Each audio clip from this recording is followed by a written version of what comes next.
Seorang wanita ditemukan meninggal dunia secara mengenaskan oleh penjaga penginapan di tempatnya menginap. Pelaku yang sempat melarikan diri ke tempat kediaman keluarganya ini pun berhasil ditangkap oleh pihak kepolisian. Dan untuk mengetahui lebih lanjut hal tersebut telah bergabung bersama kami Kombes Nur Edi Irwansyah Putra Polda DIY. Selamat pagi Pak Nur Edi, bisa Anda jelaskan bagaimana terungkapnya pembunuhan disertai mutilasi di sebuah penginapan?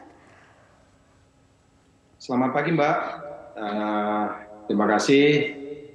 Pertama-tama kami mengucapkan turut belasungkawa atas meninggalnya korban.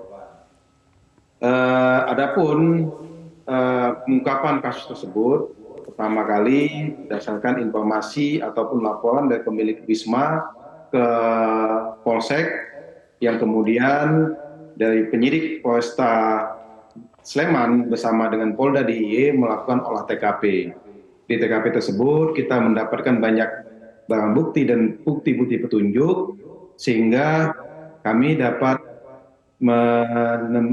bisa menentukan tersangkanya, yang kemudian kita lakukan penggeledahan di kosannya di wilayah Ngemplak. Di situ juga kita mendapatkan beberapa barang bukti dan kemudian kami melakukan penangkapan ke wilayah Temanggung, Jawa Tengah.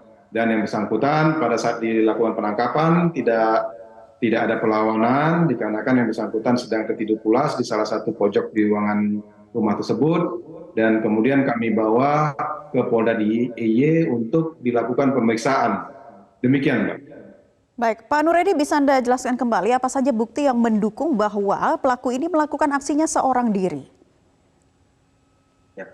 Keterangan saksi-saksi di wilayah tersebut menjelaskan bahwasanya tersangka datang ke situ sendirian, tidak ada temannya, kemudian pada datang ke situ itu check-in di pukul 13, kemudian yang bersangkutan di pukul 14.00 keluar dari Wisma, dan kemudian kembali lagi dengan korban di pukul 15.15. Gitu, Mbak. Baik, ada berapa saksi yang kemarin sudah diperiksa sejauh ini? Saat ini sudah ada 7 saksi yang mengetahui langsung atau tidak langsung terkait dengan peristiwa pidana tersebut, dan kemudian nanti akan bertambah lagi pemeriksaan saksi yang mendukung sehingga kita dapat mengkonstruksikan peristiwa pidana ini terjadi. Dan juga saat ini kami sedang uji DNA terhadap barang bukti yang kami temukan supaya kasus ini dapat kuat berdasarkan kaidah-kaidah scientific investigation. Demikian, Pak. Pak Nur Edi, berdasarkan pemeriksaan awal yang dilakukan kepada tersangka ini, apa motifnya melakukan pembunuhan mutilasi?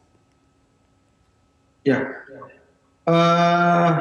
hasil pemeriksaan tersangka mengatakan bahwasanya yang bersangkutan ada beban hutang piutang kepada 3 buah aplikasi pinjaman online atau pinjol sejumlah 8 juta, dan kemudian tersangka mempunyai ide untuk mendapatkan uang secara cepat dan mudah, yaitu dengan melakukan pembunuhan kepada wanita yang dikenal.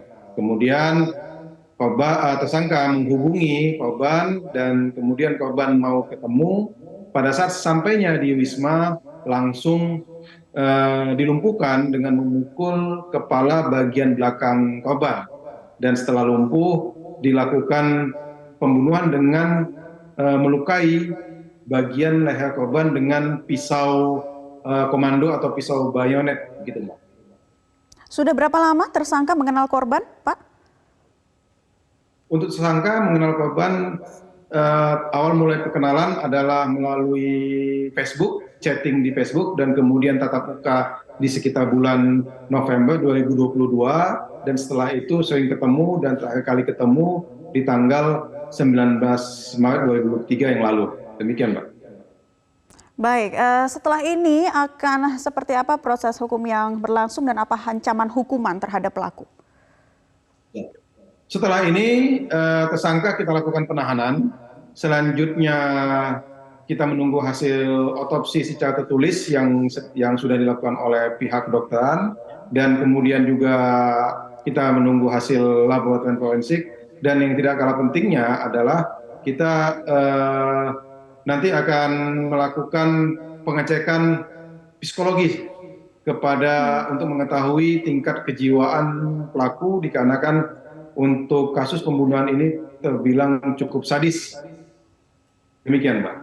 Dan untuk Kapan ancamannya rencananya proses tersebut, pengecekan psikologis akan segera dilakukan terhadap pelaku? gimana, Mbak? Proses pemeriksaan psikologis yang tadi Anda katakan, kapan rencananya akan dilakukan? Ya, dalam waktu dekat, Mbak, kita akan lakukan pemeriksaan psikologis untuk mengetahui tingkat kejiwaannya pelaku, dan kemudian untuk ancaman hukumannya, saat ini kita mengenakan pasal pembunuhan berencana, yaitu pasal 340 KUHP, subsidiar pasal 338 KUHP, dan pasal 365 ayat 3 KUHP, dengan ancaman hukuman maksimalnya adalah mati atau seumur hidup. Demikian, Mbak. Baik, Kombes Nuredi Irwansyah Putra di Reskrimum Polda DIY, terima kasih sudah memberikan keterangan melalui Selamat Pagi Indonesia pagi ini.